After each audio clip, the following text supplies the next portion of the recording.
안녕하세요. 맥키네시의 투자 클럽입니다. HLB 리보세라닙 내년까지 3가지 암종 적응증 간암, 선낭암, 이 단간암 목표했다는 이제 기사 한번 살펴봐 드리고요. 주가는 전일 대비해서 3% 넘게 빠지면서 75,900원에 마감이 되었습니다. 내용 한번 살펴봐 드리도록 하겠습니다. 내년까지 이제 3가지 암종 인디케이션 확장 관련되는 이야기인데요. 향후 2년의 로드맵 합정입니다. 근데 이제 회사 홈페이지나 이제 공식 블로그에는 이제 이 내용이 아직 올라와 있지는 않는데요. 그래서 기사 관련되는 부분을 좀 살펴봐 드리면, 내년도까지 이제 리보세라닙으로 3가지 암종에 대한 허가를 받는 것이 목표다 했는데, 이 담간암은 이제 리보세라닙 쪽은 이제 아니니까, 좀 구분해서 보셔야 될 것 같고요. 예, 오는 이제 3월 20일까지 포드파골 데이터가 지금 이제 D-한 42일 정도 남아 있는 상황입니다. 그래서 FDA로부터 리보세라닙과 캄넬리주맙의 이 간암 신약 승인 관련되는 부분, 그 다음에 이제 세계 최초로 상업 임상 이상을 마친 이 선낭암은 이제 선양 낭성암입니다. 그러니까 이제 뭐 이 두경부암의 이제 종류에 보면 두경부암이라고 하는 게 이제 그 두뇌 뇌 밑쪽에서 가슴 위까지, 보통 이제 뭐 목이라든지 코라든지 입 부위에 이제 발생되는 암입니다. 그 두경부암에도 종류가 많은데 그 중에서 이제 구강암이나 침샘암 쪽에 있는 어떤 이제 희귀질환 암이 선낭암입니다. 그러니까 선양 낭성암이라고 이제 보시면 되겠죠. 예. 예, 여기에 이제 이상을 마치고 여기 이제 표준 치료제가 지금 없는 상태이기 때문에 대부분 수술한다든지 방사능요법밖에는 없기 때문에 여기는 이제 이상 자체로 이제 FDA 이제 신청이 가능한 어떤 부분이죠. 그리고 이제 올해 말까지 이 담간암 관련되는 부분은 릴레이 테라피틱스의 리라푸그라티닙, 예, 여기 관련되는 부분이거든요. 여기도 이제 이상으로 FDA에서 이제 NDA 신청을 좀 권고한 상태이기 때문에 요런 이제 간암, 그 다음에 선낭암, 그 다음에 단간암까지 이제 로드맵 관련되는 부분이다, 이렇게 보시면 되겠고요. 향후에 이제 신약 개발 청사진도 뭐 제시를 했는데 2가지 방향으로 한다. 예, 신약 개발. 첫 번째는 중국 항서제약이 이제 파트너십이 있기 때문에 중국 쪽에서 이제 리보세라닙 관련해서 뭐 100개 이상의 임상을 꾸준히 해왔기 때문에 여기에서 이제 중국 자체적으로 이제 임상 데이터가 좋은 것을 골라서 글로벌 3상으로 확장하는 부분, 이거는 뭐 오래전부터 계속 이제 나왔던 전략이고요.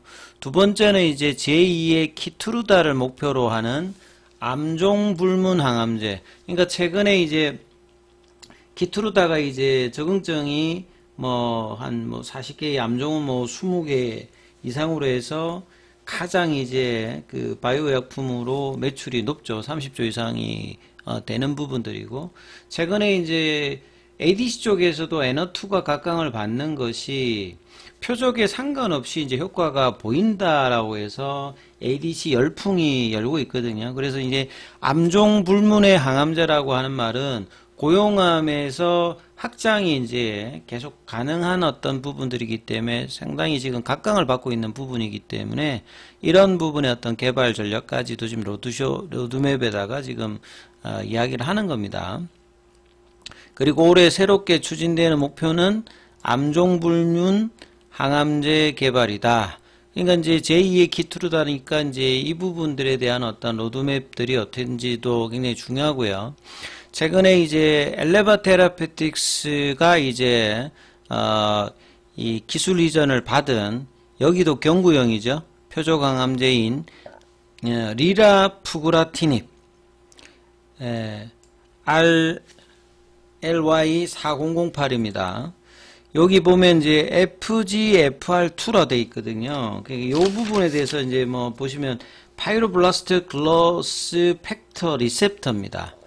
이 보통 이제 우리 몸 안에 이제 이 그 섬유화 세포라고 하는 게 이제 발견된 지는 좀 오래되어서 이름을 그렇게 명명을 받았는데, 이 세포들의 어떤 골격들을 만들어 주는 겁니다. 그러니까 콜라겐도 뭐 활성화시키고 하는 건데 정상적일 때. 근데 이게 이제 암하고 연결되는 부분은 암 주변에 이제 종양 미세환경이라고 하는 걸 많이 들어보셨을 겁니다. 그래서 이제 면역항암제가 침투도 못하고 이제 반응률이 이제 떨어지는 것의 주요한 요인이 이제 종양 미세환경인데, 여기에 이제 섬유화세포가 관련이 돼 있죠. 보통은 이제 이거 외에 이제 섬유화세포 같은 경우에는 우리가 뭐 폐라든지 이런데 세포, 그러니까 섬유화라는 이야기를 한 번씩 질병에서 들어보는데 딱딱해진다는 겁니다. 그래서 이제 이 부분들이 이제 뼈라든지 혈관 쪽에 이제 중요한 역할을 하는데, 이게 암으로 가게 되면 이제 보통 이제 조직 복구하기 위해서 이제 필요한 어떤 부분인데, 요게 이제 돌연변이가 생겨서 문제가 되는 어떤 부분이고, 이걸 이제 타켓으로 해서 담관암 쪽으로 이제 표적항암제 형태로 지금 최근에 이제 뭐 페마제어라든지 푸티바티닙이라든지 이런 이제 표적항암제들이 막 개발되면서, 담관암이 본래는 이제 복합 항조법 정도밖에는 안 되면서 치료제가 좀 부족했던 부분인데, 이 부분을 통해서 이제 할 수 있는 형태. 그 다음에 이제 FGFR2라고 하는 게 암의 종류에 상관없이 뭐 모든 환자에게 처방할 수 있는, 아까 이제 위에서 이야기했던 튜머 에그노스틱 이제 테라피 개발 관련되는 부분까지 지금 이야기가 나오고 있다. 보통 이제 그 리보세라믹 같은 경우에도 이제 뭐 단일 타켓으로 이제 합니다만, 거기에 간암 쪽에서도 이제 이 FGFR 관련되는 타켓을 쓰거든요. 근데 그러니까 여러 쪽에서 이제 이 드러나는 바이오마커라고 보시면 될 것 같습니다. 자, 그리고 이제 암종 불문 치료제 같은 경우에는 종양의 발생 부위, 그러니까 어떤 뭐 간에서 발생하느냐, 뭐 유방 쪽에서 발생하느냐, 대장에서 발생되느냐, 위에서 발생되느냐에 따라서 바이오마커가 고용암 같은 경우에는 이게 일정하지가 않고 이게 발견하기가 혈액암보다 굉장히 어려운 부분인데, 이런 어떤 이제 부위에 관계없이 특정 바이오마커가 이제 발생을 한다라고 하면, 이것만 나오면 이제 처방이 가능한 게 이제 암종불문 치료제입니다. 그래서 그 키투르다는 이제 2014년도에 허가를 받았습니다만, 키투르다가 그 암종의 불문이니까 이제 이 적응증 확장들을 굉장히 많이 하는 거죠. 그러니까 이 PD-1 계열 관련되는 부분이 발현이 되든 발현이 안 되든 쓸 수 있어서 이제 키투르다가 적응증 확장을 하면서 이렇게 되었듯이, 이제 리라푸그라티닉 같은 경우에도 FGFR이라고 하는 리셉터가 뭐 있든 없든 이 부분 이제 부위에 관계없이 이제 이런 어떤 그 FGFR2라고 하는 게 이제 섬유화 관련되는 부분에서 발생을 여러 곳에서 하기 때문에 이제 이런 이제 개발 관련되는 이야기를 하는 겁니다.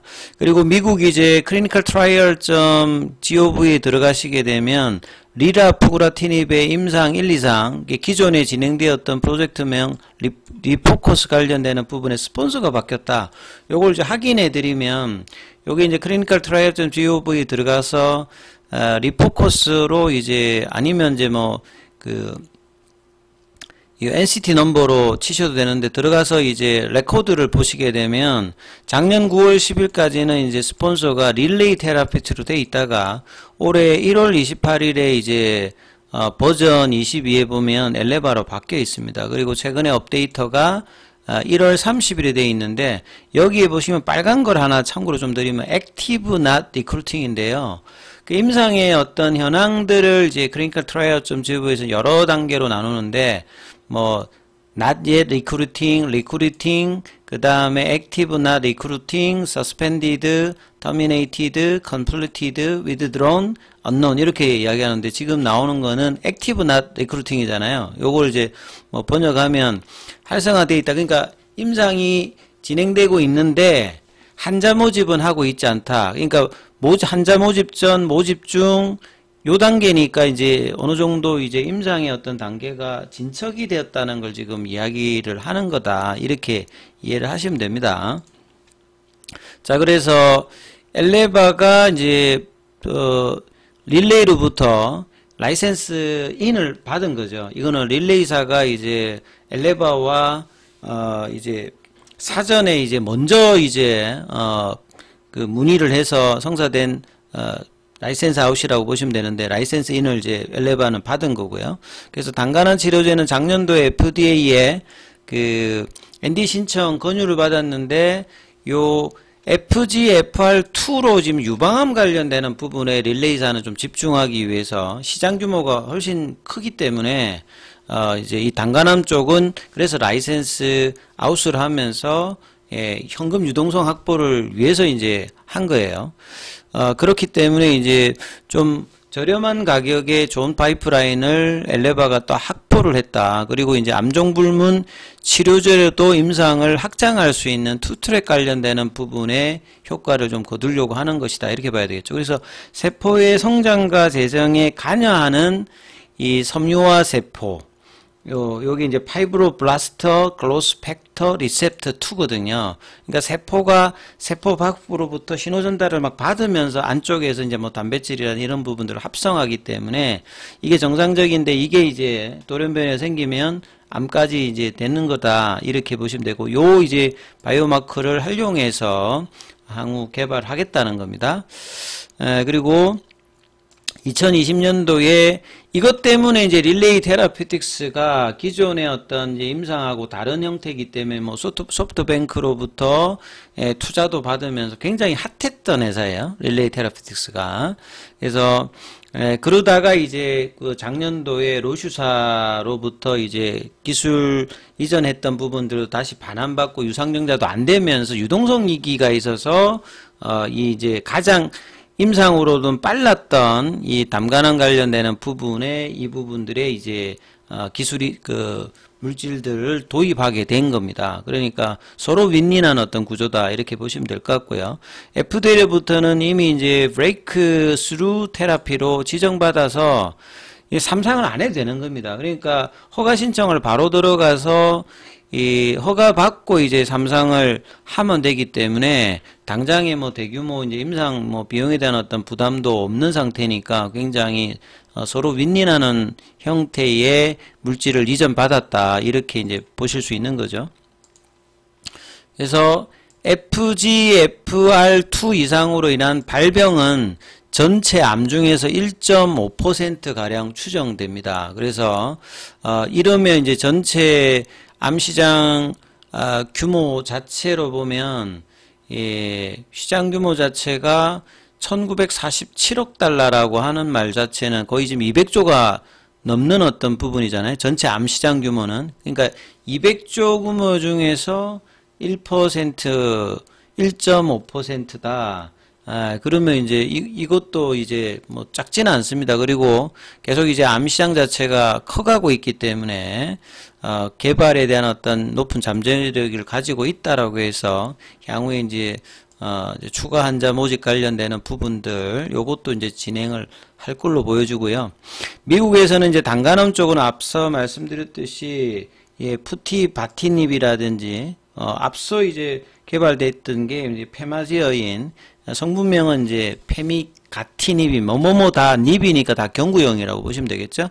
그래서 선택성이 낮다는 말은 이제 리보세라닙에도 이제 베제프2를 선택성이 있다는 게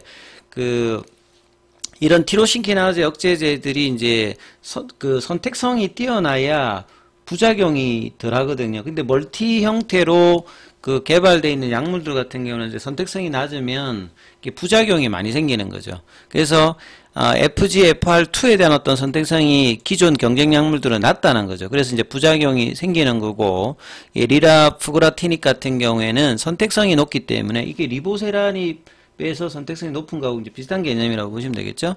그래서 베스트 인 클래스로 단간암 관련되는 부분을 추진한다. 이렇게 이제 이해를 하시면 될 것 같습니다. 자, 그리고 이제 항서제약 같은 경우에는 오늘 이제 0.80% 강보합권 정도 이런 흐름이 나왔고요.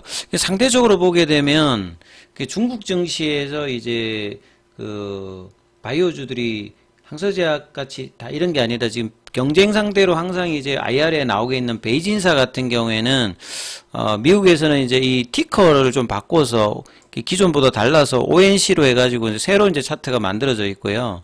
그러면 이제 올해 1월 달에 보면 FDA로부터 이제 추가 이제 적응증 확장을 또 이제 받아가지고요. 작년도에 이제 식도암에서 허가를 받았던 티슬레리주막 관련되는 부분이 위라든지 이까지 확장을 받아서 지금 작년 1월달, 그러니까 올해 1월달에 지금 172달러, 요건 이제 미국 나스닥에 이제 ADR로 상장되어 있는 부분인데 지금 220달러까지 거의 지금 보시게 되면 50달러 이상이니까 30% 이상 지금 흐름이 괜찮거든요. 베이진사 같은 경우에는.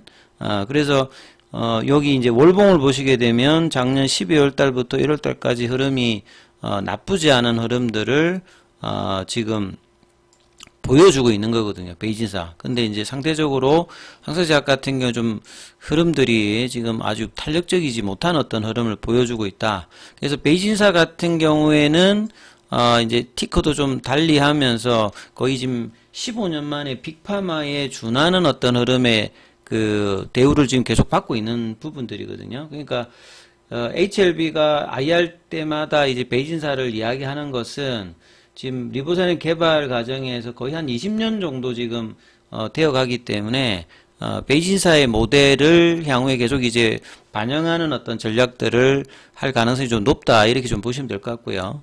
그 다음에 이제 공매도 쪽에서는 오늘 1168주 정도 되었고, 그 다음에 이제 공매도 순보유잔고는 2월 4일 기준으로 이번 주 이제 화요일 기준으로 284만 주대. 그 다음에 이제 대차 거래는 상한이 훨씬 좀 많았습니다. 자, 그리고 차트 관련되는 부분과 계열 종목의 흐름들은 다음 영상에서 이어서 소개해 드리고요. 무료 텔레그램방이 운영이 되고 있습니다. 해당 영상 아래 설명란에 링크되어 있으니까 참조하시고요. 입장이 좀 어려우신 분들은 문자로 남겨주시면 안내 드리고 있으니까 참조하시면 되겠습니다.